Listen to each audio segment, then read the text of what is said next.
မြို့တစ်မြို့အဝင်မှာဈေးဆိုင်လေးတစ်ဆိုင်ရှိတယ်တဲ့ဈေးဆိုင်မှာလေးတယောက်ဈေးရောက်နေလူတယောက်ကအဲ့ဒီမြို့ကိုပြောင်းလာရ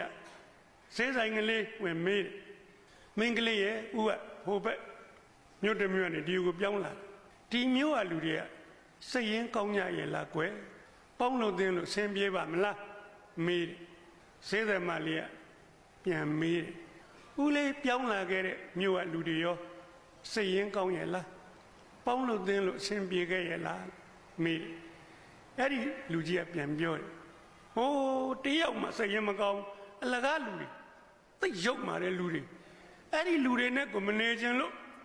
ပေါင်းလို့တင်းလို့မကောင်းလို့ဦးကဒီမျိုးကိုပြောင်းလာဒီလူတွေစိတ်ပြက်လွန်းလို့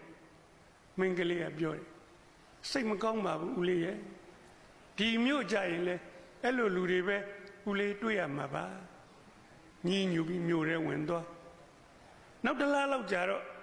လူတယောက်လာပြန်တယ်အဲ့ဈေးတယ်လေးကိုပဲမေးပြန်မင်းကလေးရဲ့ဦးကဒီမျိုးကိုပြောင်းလာရဒီမျိုးကလူတွေကစိတ်ရင်းကောင်းကြရဲ့လားပေါင်းလို့တင်းလို့ဆင်းပြေးပါမလားရှင်းဤတူပဲမေးပြန်နေဉာဏ်ပညာရှိတဲ့ဈေးတယ်မလေးကပြန်မေးဦးလေးကိုမေးပြရစေဦးလေးပြောင်းလာတဲ့မျိုးကလူတွေကစိတ်ရင်းကောင်းရဲ့လားပေါင်းလို့တင်းလို့ဆင်းပြေးရဲ့လားအဲ့လူကပြန်ပြောတယ်ဟိုးသိစိတ်ရင်းကောင်းကြတယ်မင်းကလေးရဲ့ပေါင်းလို့တင်းလို့အလွန်ဆင်းပြေးပါတယ်ဗျာဒီလူတွေကချစ်စရာကောင်းနေဗျာကျုပ်မပြောင်းညင်ပါဘူးဗျာလုပ်ငန်းတာဝန်ရပြောင်းလာတာပါဗျဈေးတယ်မလေးကပြန်ပြောတယ်စိတ်မကောင်းမရှိပါနဲ့ဦးလေးရဲ့ဒီမျိုးကလူတွေလည်းဦးလေးတွေ့ပါလိမ့်မယ်စိတ်ရင်းကောင်းကြပါတယ်ပေါင်းလို့သင်လို့အဆင်ပြေပါလိမ့်မယ်တိတ်ကိုနဲ့ဆိုင်တဲ့အဓိပ္ပာယ်ရှိပါတယ်အဓိပ္ပာယ်ကတော့မင်းပေါ်မှာမူတည်ပါတယ်မင်းကရောက်တဲ့နေရာမှာဘသူကမှ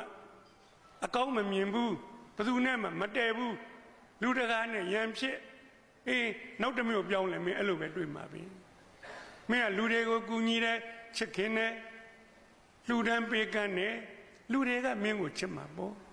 ဘယ်မျိုးရောက်ရောက်စိတ်ကောင်းရှိတဲ့လူဟာလူကောင်းနေနဲ့တွေ့ရတယ်ဆိုတော့အဲ့ဒါပါပဲ